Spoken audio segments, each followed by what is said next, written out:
Once a giant, always a giant. For me, it's only a giant. What's going on YouTube, Diggy546? It's time to talk about Brian Daboll. This guy has been someone who started off beloved by the fans, came out one coach of the year, and as we start to see the smoke and mirrors clear, as we start to see everything clear up, Wink Martindale got us to the playoffs. Mike Kafka called plays Daniel Jones' rookie season. There was a lot weaved in from Kansas City in the red zone in 2022 with Daniel Jones and Mike Kafka. And that offense in the red zone looked a lot better. It looked infinitely better. We were, I think, top 5 in the league in the red zone that year. Top 5 in the league in red zone that year. And we just went away from a lot of the things that Mike Kafka did in the red zone that year, to the point to now we're just running sticks. We're just running just a bunch of guys just running comebacks, just running sticks in the end zone. What's going on? What's going on? We constantly are getting outcoached. We constantly are getting outcoached on a week-to-week basis. If there's anybody that Brian Daboll is coaching against that is like looked at as a respected coach, that's like, whether it's a defensive coordinator, offensive coordinator, whoever it is, they always out-scheme Brian Daboll. And he got the job because he was supposed to be an offensive guru, an offensive mastermind, a guy that could just turn nothing into something. That's what he was supposed to do. He was supposed to save Daniel Jones' career, and it looked like as a rookie, he had it under control. But like I said, I'm starting to think that was more Kafka than him. Mike Kafka struggles the next year. Daboll takes over the play calling. Things start to fall apart. Then he goes back to Kafka, and Kafka is not running the same sorts of plays that he was running when he was originally calling plays. He's running Daboll's offense. So I just want to just put some things into perspective here. Brian Daboll, before he was here, Brian Daboll was an offensive coach, yet the Giants have scored 16 points a game last year. And this year, he's supposed to be an offensive guru, yet in 2024, the Giants scored 16 points a game with him calling plays. This year, still with his offense, the Giants are now averaging 17 points a game after putting up 37 last week. So that shows that we're pretty much having a worse season than we did last year, because 6 points week 1, 9 points week 3. The Giants converted only 43% of their red zone trips in 2024. We're still dead last. That was 32nd in NFL. We're still 32nd in the NFL, no matter what the quarterback is doing, who the quarterback is. In 2024, the third down conversion rate was 35%. Right now, I think we're at like 27% or 20%, something ridiculous like that. Yards per completion is constantly at the bottom of the list. I was looking at Daniel Jones' stats today, and you see like a bunch of 5 yards per average throw, 6 yards, 5 yards, 6 yards, and now this year he's averaging 9 yards per attempt. This year he's averaging over 9 yards an attempt, and you know we say that coaching doesn't make that much of a difference when it comes to quarterbacks, but I think it makes all the difference in the world. Quarterbacks consistently struggle to get yards in this offense. They consistently struggle to make big plays, unless last week you're playing against the Cowboys defense, which is the worst defense in football and probably is going to be the worst defense we've seen in like 10 years, because they are giving everything up downfield, and Russ, that's the one thing that he can do. His record in the division has been an atrocious 4-13-1. He cannot beat the Eagles. He's never beaten the Cowboys, and it's a complete total mess.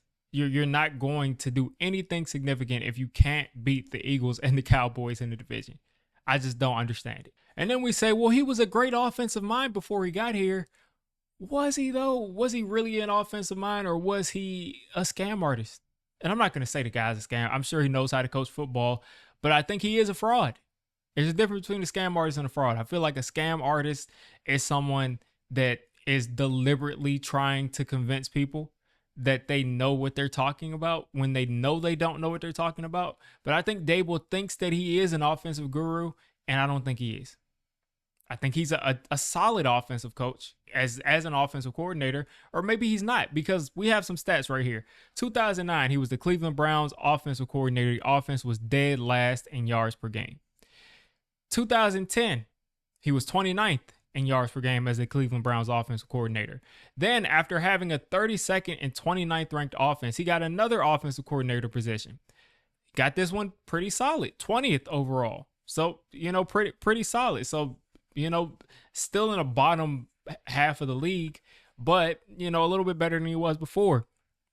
And then goes to the Chiefs, and he's the offensive coordinator there. In 2012, when Daboll was the Chiefs offensive coordinator, they ranked 32nd in points per game, and they ranked 24th in yards per game. Looking at this, it seems like he's a guy that is usually at the bottom of the league in offensive production.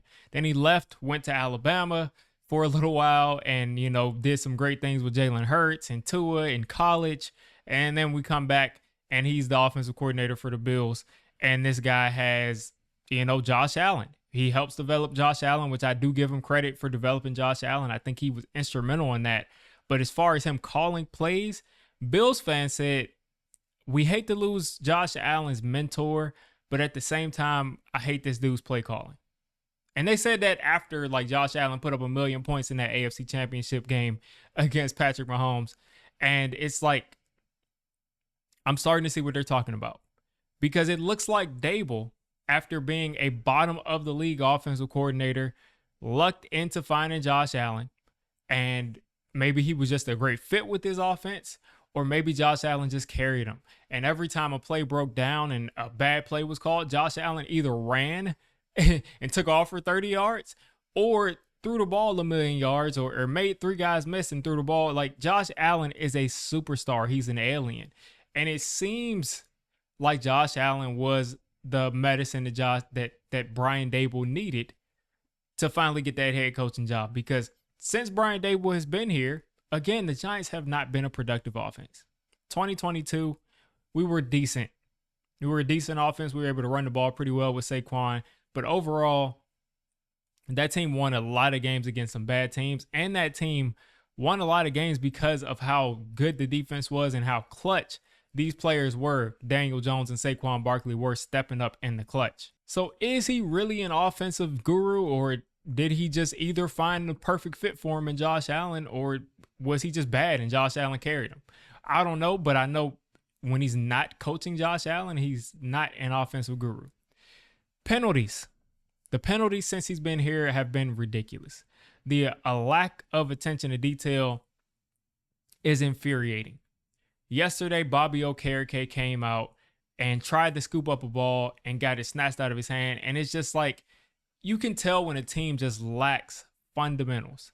They lack fundamentals. They don't do the little things right. And teams that don't do the little things right end up losing. They find ways to lose because the difference between all these people in the NFL are good players. They're all good at football. The people that are different are the people that are a step faster, a step smarter, process a step faster, or they just do the little things right.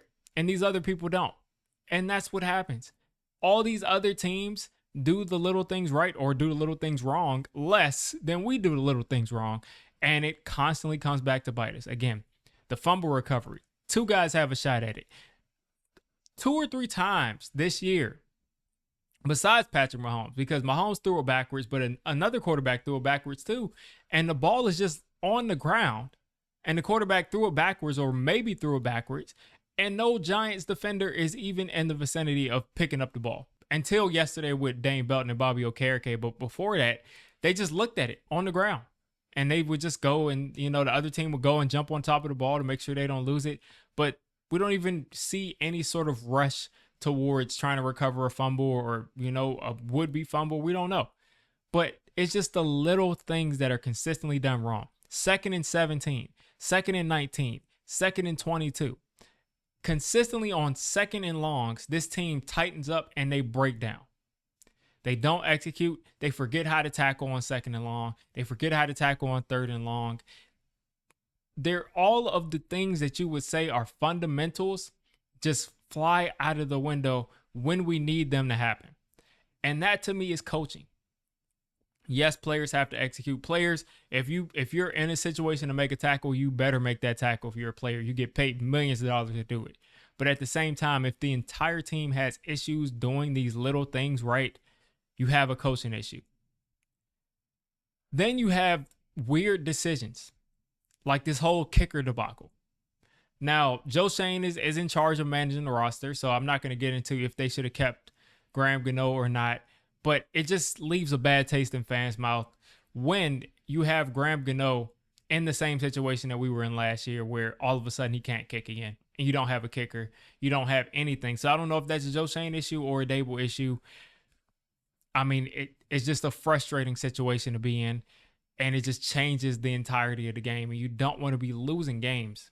This time, luckily, we didn't lose just because of the kicker, but this could have been a situation where we lost the game because we didn't have a kicker. And then you have things like Adoree Jackson and Wan'Dale Robinson returning punts a couple weeks ago when I wanted this guy to return punts as a rookie. But Adoree Jackson was returning punts way back then. And this guy goes out there and gets hurt. Our number one corner goes out there and gets hurt. And we're missing our number one corner for 2 or 3 weeks because he's got him returning punts. There's just a lot of weird things that he does, weird decisions that he makes that make no sense, that everybody just says they make no sense, but we just go with it anyway. We went out there and targeted Jalin Hyatt. I know people say Joe Shane does the draft, but Brian Daboll clearly wanted Jalin Hyatt. And since Jalin Hyatt has been here, they wanted to take him in the second round. Since he's been here, he's done absolutely nothing. He hasn't developed. He hasn't gotten better at anything, and he can't get a jersey. He finally got a jersey yesterday, and he did nothing. He got some cardio in for like 2 or 3 plays. No player has gotten here and gotten better from year to year to year, where you can say, okay, this player 3 years ago was not as good as they are right now. The only player you can say has done that is Dex, and that could just be Andre Patterson, because it seems like those are the only guys that develop at all, and even then, it's only Dex. And, we'll see what they do with Darius Alexander, but it seems like it's only been Dexter Lawrence, and maybe you can say Kayvon Thibodeau, but besides that, we have not seen many players come to the Giants or get drafted by the Giants and get better every single year. We've seen a lot of even good rookie years, and then they completely fall off the face of the earth. Whether it's they don't use the guy like Daniel Bellinger and Jalin Hyatt, or whether it's they just all of a sudden are a bad player like Deonte Banks, or whether it's all of a sudden Evan Neal comes out and he just doesn't get better at all. And is that an Evan Neal problem, or is it a Giants problem? Why is it that the offensive lineman Tyree Phillips is leaving the Giants, going to the Eagles, and comes back as a better player? Comes back to the Giants as a better player. And this happens, not players coming back, but this happens where players are leaving and becoming better players. You see what Daniel Jones is doing. You see what Saquon Barkley's doing. You see what Xavier McKinney's doing. These players have gone to other teams and become better players, and no one gets here and develops into a better player. Everyone that's gotten here that has had good seasons have regressed, besides maybe Brian Burns here. And we'll see what happens. And then we have the personality stuff. So he had a huge issue when he first got here of just yelling on the sideline and not paying attention to the game and completely losing himself on the sideline, to where I'm like, there's no way you're even able to coach because you're just completely losing yourself on the sideline. And then the clash with me, Wink Martindale happens, where all of a sudden he comes out and they don't like each other. And Wink Martindale is basically storming out because of whoever. I know both of those guys have issues with relationships in the NFL. But the fact that you couldn't make that work speaks to what you are as a head coach. This guy is a plus on your team. And you couldn't put your pride aside. I don't know what occurred, but you couldn't put your pride aside to make sure that Wink Martindale stayed on this team. You went out there with that offense that couldn't put up 20 points a game, and you managed to make it seem like Wink Martindale was the problem and the defense was the problem with this team. So like I said, at this point, I'm calling for Brian Daboll to basically this be his last year. I'm not sure if I want the guy to be fired mid-season. I'd never want somebody to actually be fired, but I just don't think that he's done a great job here at all, and I don't think we're getting an advantage on a week-to-week basis with our coaching. I mean, I've seen this guy go against rookie head coaches and just get completely outclassed, outcoached, outclassed, and it's just starting to get frustrating. It's starting to get really frustrating, and Jackson Dart is his saving grace. If Jackson Dart comes out and he looks like Josh Allen, we're going to deal with a subpar coach that is getting carried by a superstar. And maybe, again, I do think he's probably good at actually developing the player on a one-on-one basis. But if Jackson Dart comes out and looks like a superstar, then, his job is saved. But other than that, I just don't see any way that you can justify bringing Brian Daboll back after this year. We'll see again how Jackson Dart looks. I'm thinking that Daboll's probably going to throw him out there this upcoming week because you're an offensive coach, but the offense stinks. How does that work? The offense stinks. You don't look like you're doing anything that's giving your team an advantage. I don't see anything scheme-wise, at least this year, that's getting players open, that's allowing us to move the football. It's all because a player makes a spectacular play. It's all because last week Russ is throwing the ball 40, 50 yards downfield and Malik Neighbors is jumping over guys, snatching the ball out of the air. I want to see us have an advantage, and I'm just so sick of seeing the same game over and over again for years. So, I just wanted to kind of make this video. I made this last week, and I just never published it. It's unlisted, but I thought this was an even better time to make this video because Brian Daboll at this point, I think we have a good enough of a sample size. 4, 13, and 1 in the division. It's been awful. So, man, you all let me know what you think of Brian Daboll as a head coach. He was a guy that I really wanted to be the coach, but I just don't think it's going to work out. And I'm hoping that they get his running mate out of here the same time they do, and they just don't keep going with Shane and pretending like this guy's doing such a great job too. But you all let me know what you're thinking.